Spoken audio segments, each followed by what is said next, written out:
This week I'm looking at the letter E, which includes Eastgate, Ebbsfleet Baptist Church, Ebbsfleet Blinds, Eno Bakes, Ebbsfleet Handyman and the Ebbsfleet Indian community.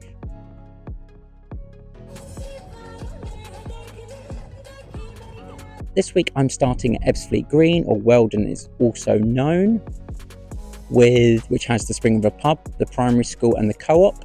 Weldon Heart is behind me, which is currently under construction, which will create a great community hub for Ebbsfleet Green and the local residents.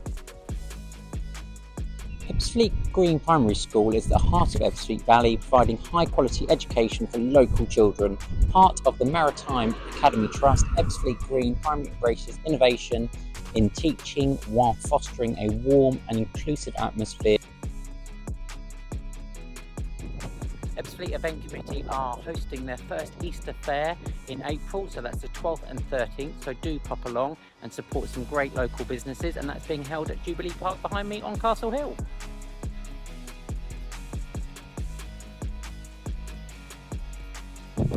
At the entrance to Castle Hill we have the Ebbsfleet elephant, and this is due to the fact there was a 400,000-year-old elephant tusk dug up from the quarry, which is now being held at Ebbsfleet Secondary School in their library.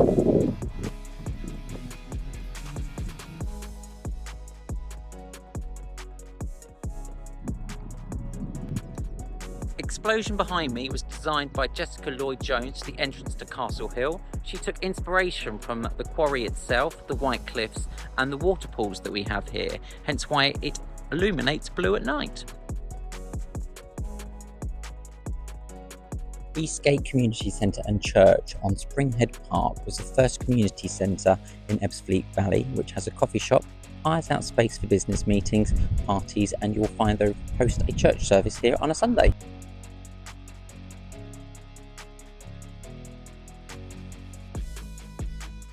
On Sunday, the community centre becomes Ebbsfleet Baptist Church, a welcoming hub for the local community, offering space where people can connect. Here I am on Ekman Close, located on Ebbsfleet Green. It has a record house price of $785,780, but looking into road names this week, I wondered if it's named after Paul Ekman, psychologist and professor who pioneered in the studies of human emotion. I'm still on Ebbsfleet Green, and this time at Emmeline Avenue, and I will assume it's not named after actor Christopher Bale's daughter Emmeline, but Emmeline Pankhurst, a British political activist who was part of the suffragettes who fought hard to give women the right to vote. Elinor Vale is located on Castle Hill and part of Phase 1. It was built in 2016 and has a record house price of $554,995. Here I am on Embleton Lane on Castle Hill.